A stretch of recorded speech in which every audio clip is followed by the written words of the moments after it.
Welcome to From the Desk of ShechetAI. This is the show where we dive into the latest AI news and insights.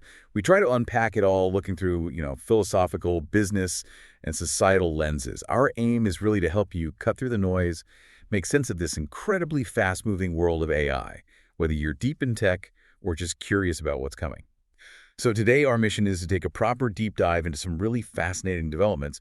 We're going to explore that tricky balance between innovation and responsibility, and crucially, what all these changes actually mean for you. It's such a dynamic space right now, isn't it? I mean, AI is touching everything from things that are super personal, like maybe helping you in the kitchen soon, Yeah. all the way up to these huge shifts that could genuinely reshape, global economies. Our goal today is really to help you connect those dots, see the bigger picture across all these different impacts. Exactly. Yeah, we're going to kick things off thinking about an AI that wants to, well, literally cook with you. Sounds futuristic, but maybe not that far off. Then we'll shift gears to look at a battle brewing in the music world over AI-generated songs. It's a big one. From there, we zoom out even further. A massive, almost unbelievable $1 trillion vision for a new kind of industrial complex. And throughout all this, we'll be grappling with those really deep philosophical questions AI keeps throwing up about what it means to be human. So let's get into it. Okay, so first up, this automation idea of the week. And honestly, this one feels, well, pretty cool. Imagine a truly personalized recipe assistant. Not just suggesting recipes, but really getting you. No more aimless scrolling, trying to figure out what on earth to make for dinner or what to do with that slightly sad-looking vegetable in the fridge. We've all been there, right? This isn't just some glorified digital cookbook, though. This AI would actually understand your tastes. Like, do you love spicy food? Do you need gluten-free? Vegan. It knows. But here's the really clever bit. It would also know, like, what's fresh and available at your local supermarket right now. It connects to real-time data. So it's more dynamic than just a static database. Exactly. Think of it less like a simple app and more like a culinary AI brain. It learns your palate, kind of like how streaming services learn what movies you like. But it's way more complex, dealing with real ingredients your dietary needs, maybe even what's already in your pantry. That adaptive learning part is key, I think. Right. So the meal plans, it suggests, get better and better over time. It could genuinely transform cooking from, a bit of a chore into something more creative, more artful even. It tackles that meal planning fatigue we all feel sometimes. And interestingly, it could actually help foster healthier eating, maybe even more sustainable habits by cutting down on food waste. And what's really fascinating there, I think, beyond just the convenience, which is obviously great, is how this seemingly simple personal AI connects to these much, much broader philosophical questions about where we're headed. Okay, how so? Well, this AI isn't just following a set of instructions, is it? It's learning you. It's anticipating what you might need. It's making complex decisions for you. And that reminds me of Amazon CEO Andy Jassy's vision.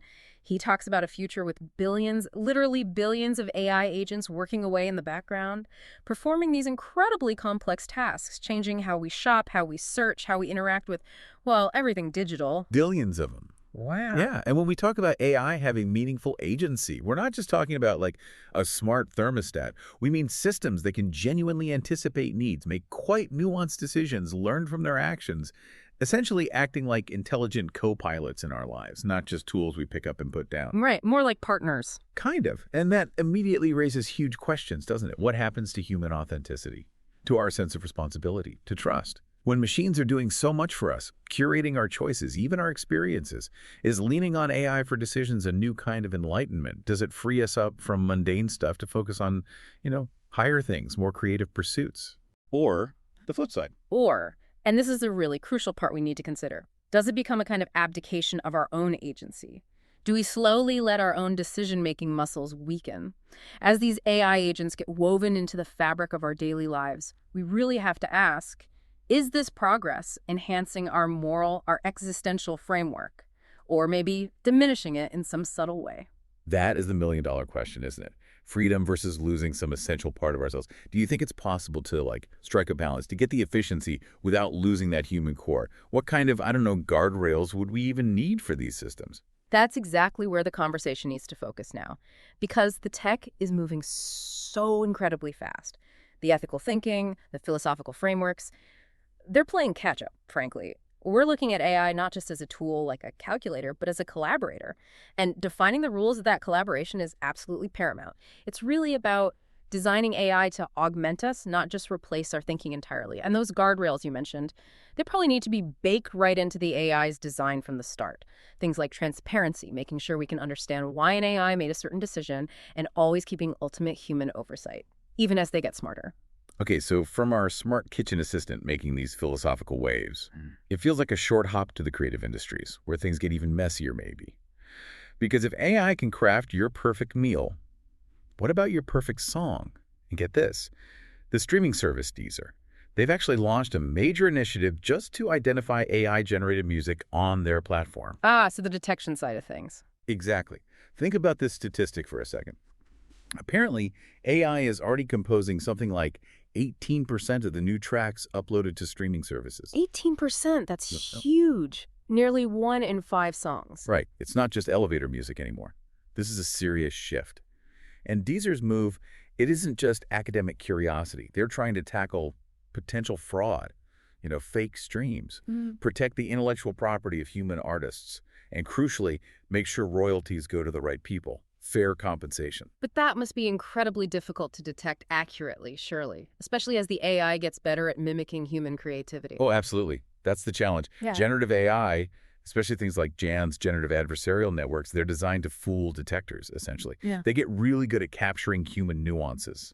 So Deezer's system, it probably uses a whole mix of techniques, advanced audio analysis, machine learning models trained on tons of music, both human and AI made. But yet every time a better AI music generator comes out, it pushes the boundaries. The detection systems constantly have to evolve just to keep up. So it's like an arms race. It absolutely is. It's not just music either. This really highlights a much bigger strategic arms race happening across loads of industries.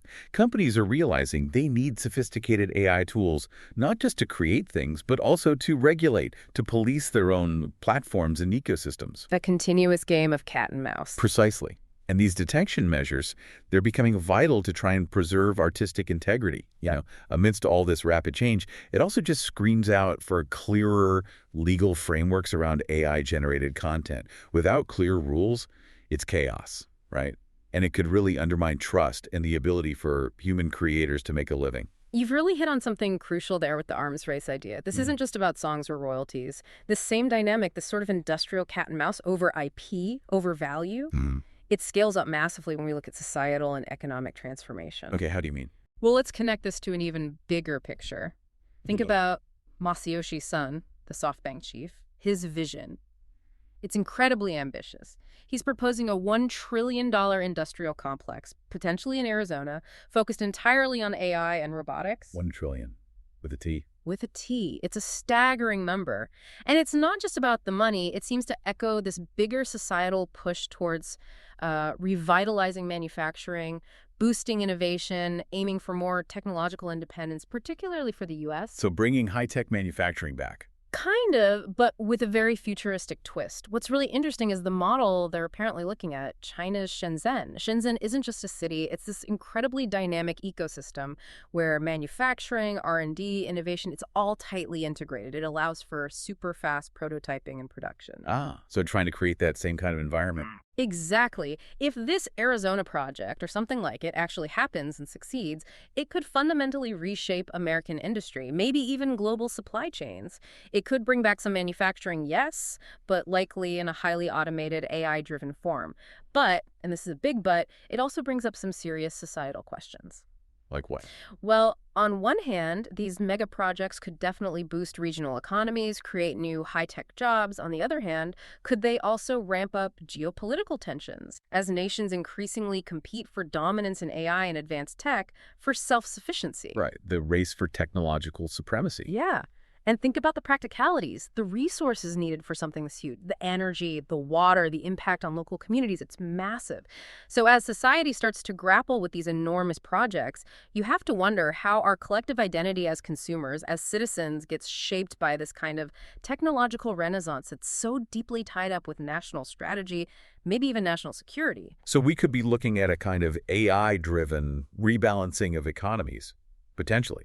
It's a huge vision. But it does make you ask, if these places are so heavily automated, what kinds of jobs are we actually talking about? And what happens to the towns or regions that don't get picked for one of these massive hubs? Do we risk creating even bigger economic divides within countries, not just between them. Those are absolutely the critical questions we need to be asking right now. Because yes, the vision promises this high-tech manufacturing surge, but the jobs created might be fewer, and they'll almost certainly demand higher skills. AI developers, robotics engineers, people who can maintain these incredibly complex systems. So a big need for reskilling then. A massive need. Significant investment in education and training would be essential to make sure the benefits are shared more broadly. And yes, you're right. Concentrating this much industrial power could definitely create new kinds of economic stratification. It could widen the gap between the regions that attract these mega projects and those left behind. It's just a classic example of technology's double-edged sword, isn't it? Huge potential for progress, but also these profound societal challenges that need really careful thought and hopefully equitable planning. Okay, so wrapping this up, we've covered a lot of ground today. From that personalized AI recipe assistant, which, Yeah, let's be honest, sounds pretty amazing for anyone tired of deciding what's for dinner, definitely tempting. to the ongoing fight in the music industry over what even counts as art when AI gets involved. And finally, landing on SoftBank's absolutely colossal $1 trillion dream for an AI and robotics powerhouse in Arizona. What this deep dive really seems to show is this core tension, right? AI is this incredible engine for transformation. It can enhance our lives in so many ways, but at the same time, it holds up a mirror. It reflects back our deepest ethical quandaries, our biggest societal anxieties. Precisely. You see it in every example. The personalized kitchen redefines our relationship with something fundamental like food. The industry safeguards trying to pin down creativity in an age of algorithms, these billion-dollar visions that could literally shift global power. It's this constant dance between innovation, what can we build, and responsibility, what should we build, and how do we make sure it serves humanity well, equitably, sustainably. So as AI just keeps evolving at this breakneck pace, maybe the final thought for you, our listener, is this. We've seen how deeply AI is weaving itself in every part of our lives, from the incredibly personal right up to the geopolitical stage. So consider your own capacity, your own role in engaging with and helping to shape these futures, both the amazing technological possibilities and the profound human questions they force us to ask. What role will you play in navigating this really exciting but, pretty complex new era? Thanks for joining us from the Desk of ShechetAI.